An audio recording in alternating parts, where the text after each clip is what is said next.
The History of Media Literacy, Part 2.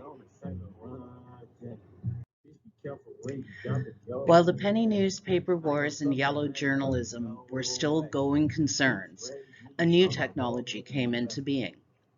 After Marconi demonstrated that radio signals traveled over the air by sending a signal from Cape Breton to Britain in 1902, it took about 20 years for the technology to develop to the point where commercial radio was viable.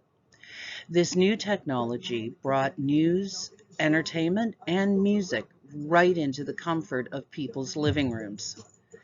Just to clear something up, wireless means communication without the use of wires, other than the aerial, the ether and ground taking the place of wires. Radio means exactly the same thing. It is the same process. For some reason, in North America, the term radio became more popular, but in Britain, the term wireless was dominant for the longest time. As you'll remember from an earlier PowerPoint, the first Canadian radio station was CFCF in Montreal, which went on the air in May of 1920. Just imagine, every hour on the hour you could get new news.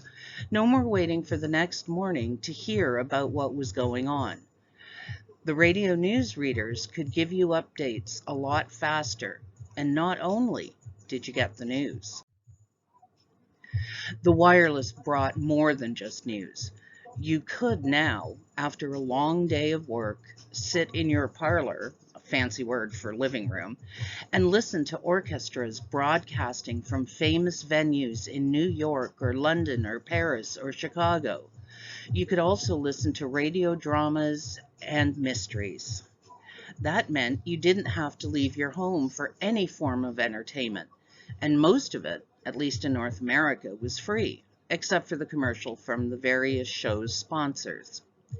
In Britain, you had to pay an annual licensing fee for the privilege of being able to listen to the wireless, another way the class system was reinforced.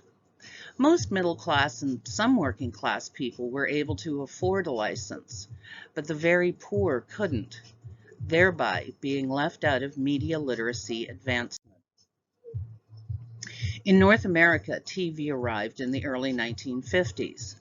Just as with the wireless, the first television station, CBFT, a Canadian Broadcasting Corporation station, went on air in Montreal on September 6, 1952. An RCA 17-inch black and white set cost about $190 in 1954.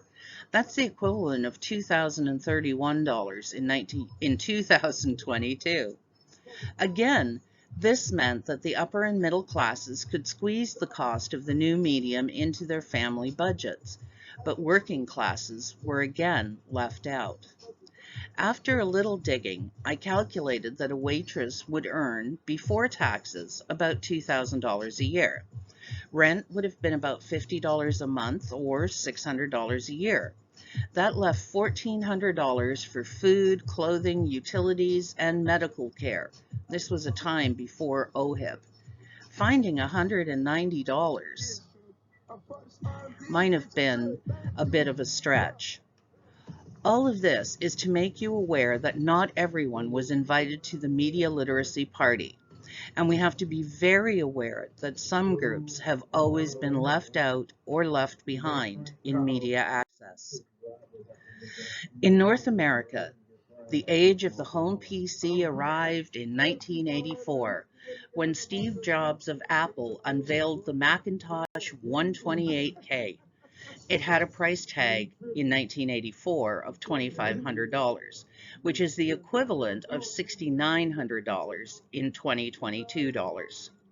I know it's starting to sound like I keep playing the same tune, but there weren't a lot of people who had that kind of money just lying around waiting to be used.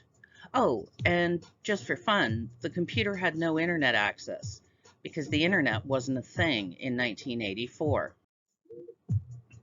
In the early 1990s, ARPANET, the mother of the internet, left the hands of the military where it had had its beginnings and made its way to the consumer. Early online service providers, OSPs, included such household names as AOL, Delphi, Earthlink, HENet, and Mindspring. These providers used telephone lines, and if you were around in those days, you'll never forget the screaming and bleeping sound that you heard as your computer shook hands with the network.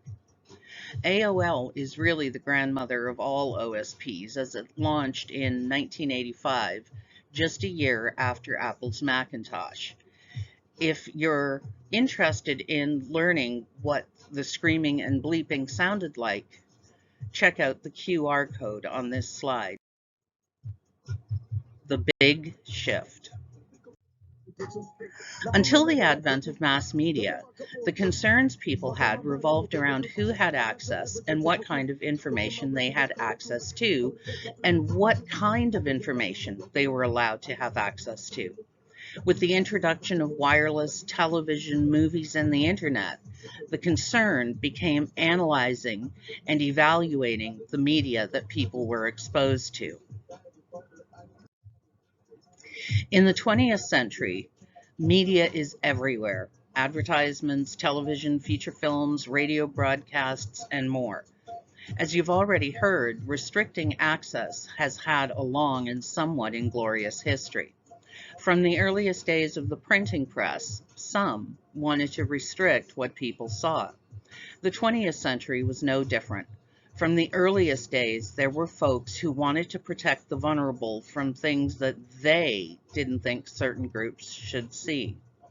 The bubble wrap brigade and their desire to protect everyone from virtually every media is called protectionism.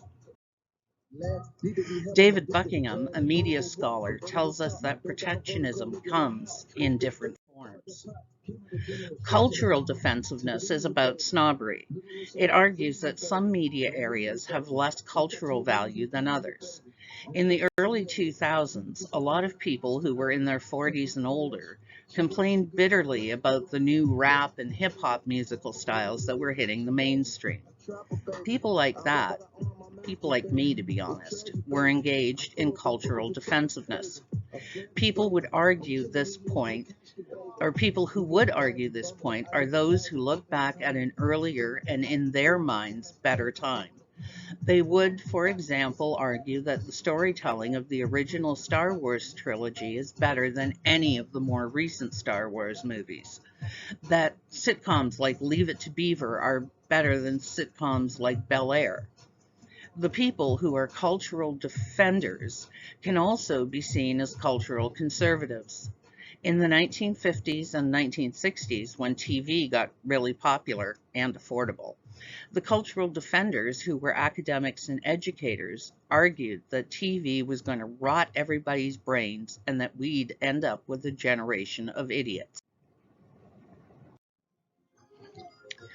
Political defensiveness is all about protecting people in general from false beliefs and ideologies. This seems like a belief that people are unequipped to make decisions and analyses for themselves. People who fall under this rubric are worried that what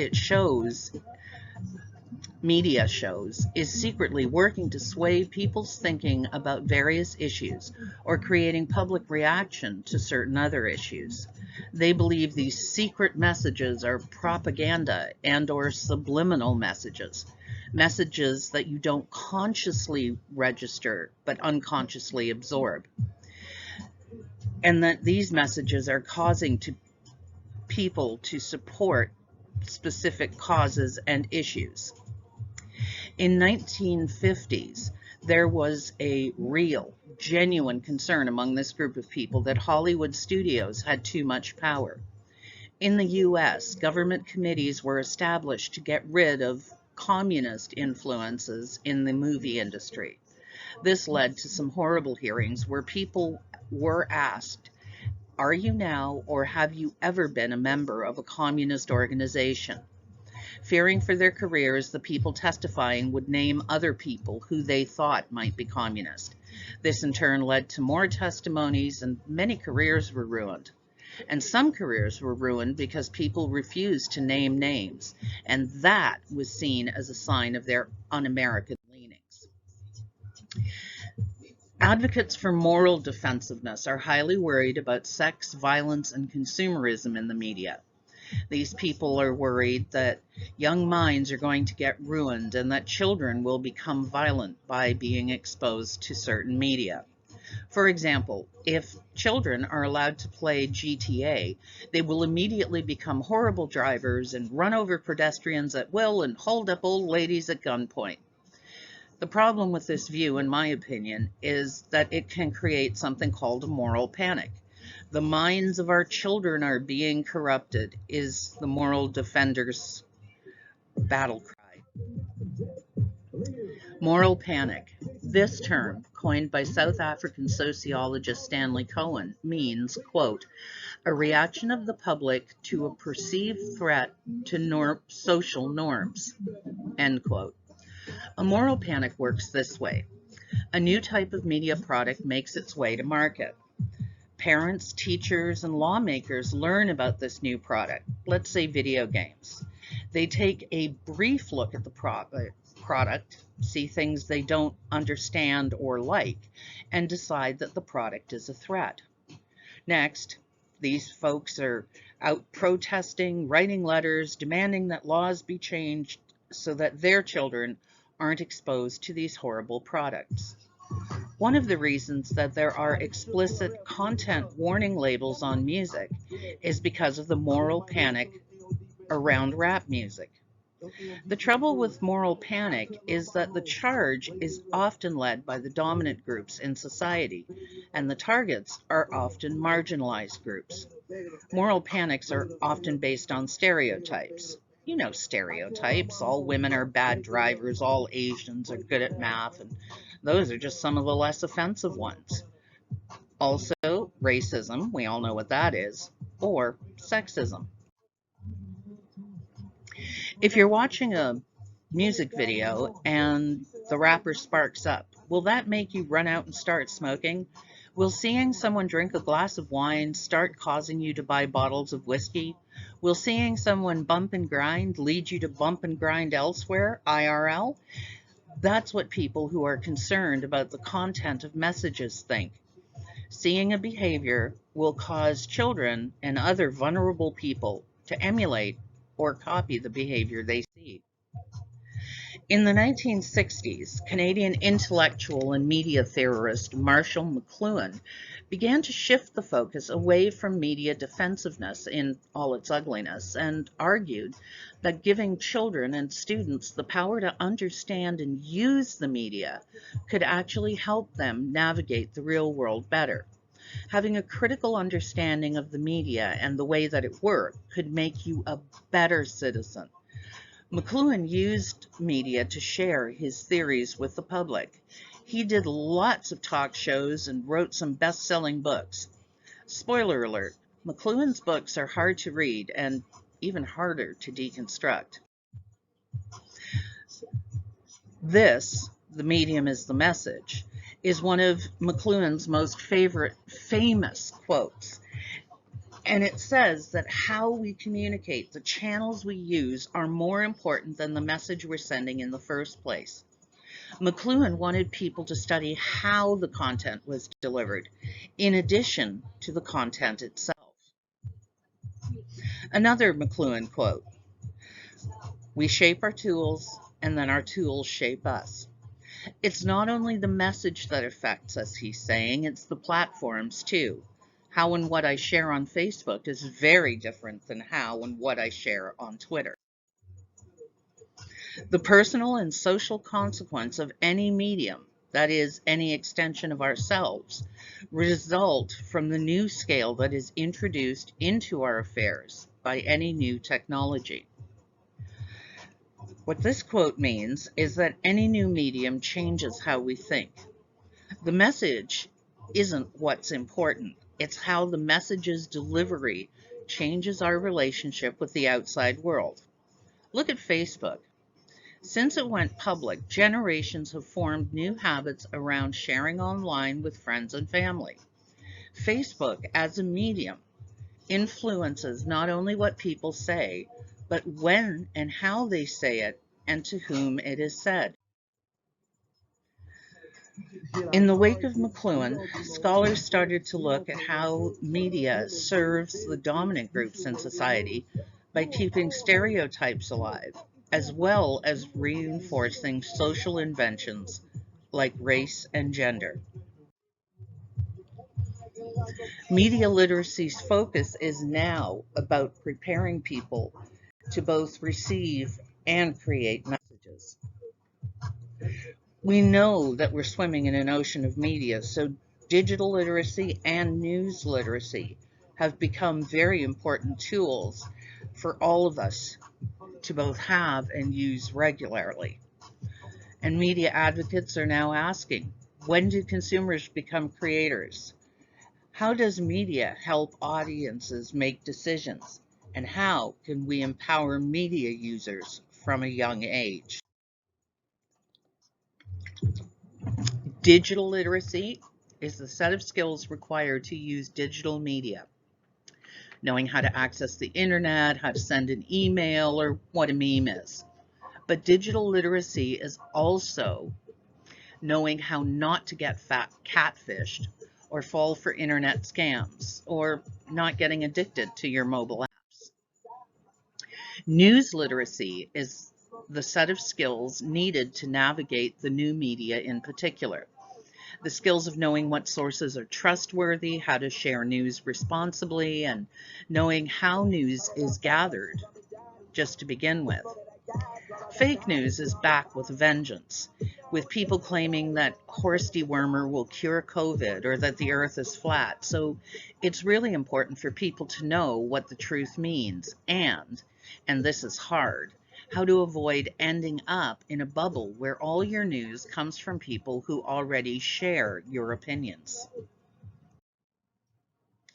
In this class, you'll be educated about how to take action on the media you consume, because if you're not already one, you soon will be a voter.